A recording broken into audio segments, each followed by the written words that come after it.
Serikali ya Uganda iko chini ya shinikizo la kuingilia kati kesi ya mfanyakazi wa ndani anayekabiliwa na adhabu ya kifo nchini Syria.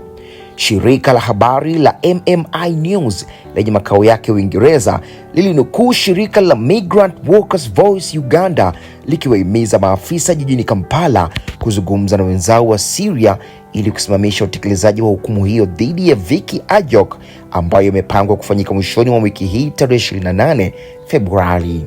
Ajok alihukumiwa kwa kumuua mwajiri wake mwenye umri wa miaka 87, Huda Sharawi, ambaye ni mwigizaji wa tamthilia maarufu ya televisheni nchini Syria ya Bab al-Hara.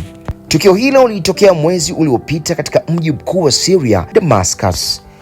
Kulingana na ripoti ya Ajok, alimpiga mwajiri wake kwa kitu kizito wakati wa mabishano na kusababisha majeraha mbaya. Inasemekana alikimbia eneo la tukio, lakini baadaye alikamatwa.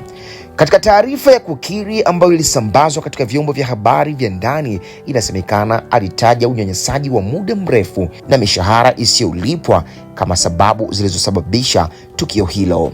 Video iliyochapishwa kwenye channel ya Uganda New Vision YouTube inamwonyesha Ajok akiwa katika chumba akiwa amezungukwa na watu wanaoaminika kuwa maafisa wa Syria, akionyesha jinsi alivyofanya shambulio hilo kabla ya kulia na kuomba msamaha. Serikali ya Uganda bado haijatoa kauli kuhusu jambo hilo.